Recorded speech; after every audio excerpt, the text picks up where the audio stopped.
Advanced glycation end products மற்றும் advanced கிளைகாக்சிடேஷன் end products ஆகியவற்றால் ஏற்படும் முதுமை உள்ளிட்ட வியாதிகள் குறித்து இப்பதிவு.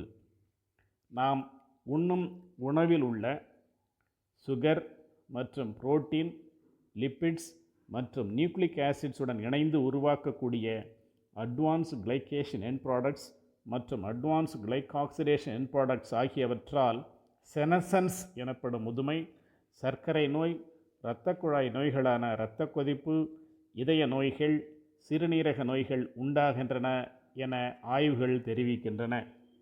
புரோட்டீன் மற்றும் சுகர்ஸ் சூடுபடுத்தப்படும் போது மணம் மிக்க நிறம் மாறிய பொருள்கள் உண்டாகின்றன. இதை மைலாய்டு ரியாக்ஷன் என கூறலாம். மைலாய்டு ரியாக்ஷனின் இறுதியில் அட்வான்ஸ்டு கிளைகேஷன் எண்ட் ப்ராடக்ட்ஸ் மற்றும் அட்வான்ஸ்டு கிளைகாக்சிடேஷன் எண்ட் ப்ராடக்ட்ஸ் உண்டாகின்றன. அதாவது உணவை சமைக்கும்போது ப்ரௌன் மற்றும் டார்க் ப்ரௌன் நிலைக்கு மாறும் உணவுகள் அனைத்திலும் அட்வான்ஸ்டு கிளைகேஷன் எண்ட் ப்ராடக்ட்ஸ் மற்றும் அட்வான்ஸ்டு கிளைகாக்சிடேஷன் எண்ட் ப்ராடக்ட்ஸ் உருவாகின்றன. நிறம் மாறும்போது அதிலுள்ள புரோட்டீன் உணவு சிதைக்கப்படுவதால் அத்தகைய புரோட்டீன் நமது உடலுக்கு பயனற்ற நிலையை அடைந்து உடலில் ஏற்படும் மெட்டபாலிசம் எனப்படும் வளர்சிதை மாற்றத்தை சிதைத்து விடுகிறது. இதனால் பல வியாதிகள் உண்டாகின்றன. அத்தகைய பொருட்கள் உடலில் மிகுதியாகும் போது சர்க்கரை நோய் உண்டாகிறது, இதய நோய்கள் உண்டாகின்றன, இளமையிலேயே முதுமை ஏற்படுகிறது, புற்றுநோய் உருவாகிறது, இரத்த குழாய் தடிமனாகிறது, நரம்பு மண்டல வியாதிகள் உருவாகின்றன, கண் புரை நோய் உருவாகிறது, கண் அழுத்த நோய் உருவாகிறது, மூளைக்கு செல்லும் இரத்த நாளங்களில் அடைப்பு ஏற்படுகிறது, அல்ஷிமர்ஸ் டிசீஸ் உண்டாகிறது, ஃபேட்டி லிவர் டிசீஸ் உருவாகிறது, சிறுநீரக பாதிப்பு உருவாகுகிறது. உடலிலும் கூட அட்வான்ஸ்டு கிளைகேஷன் எண்ட் ப்ராடக்ட்ஸ் மற்றும் அட்வான்ஸ்டு கிளைகாக்சிடேஷன் எண்ட் ப்ராடக்ட்ஸ் உருவாக்கப்படுகின்றன.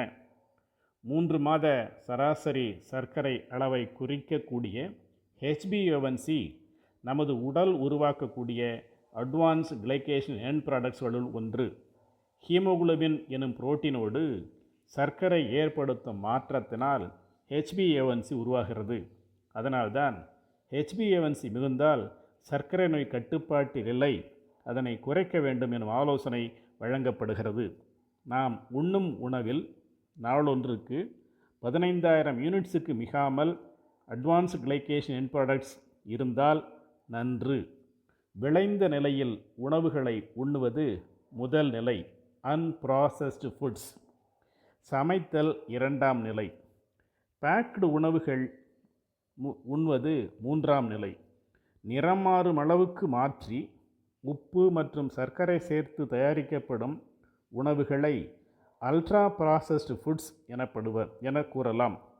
அல்ட்ரா ப்ராசஸ்டு ஃபுட்ஸ்களை அதிகம் உண்ணுதலை தவிர்த்து அட்வான்ஸ்டு கிளைகேஷன் எண்ட் ப்ராடக்ட்ஸ் மற்றும் அட்வான்ஸ்டு கிளைகாக்சிடேஷன் எண்ட் ப்ராடக்ட்ஸ் ஆகியவற்றால் உருவாக்கக்கூடிய முதுமை உள்ளிட்ட வியாதிகளை தவிர்ப்பது நமது மன மாற்றத்தால் மட்டுமே சாத்தியம்.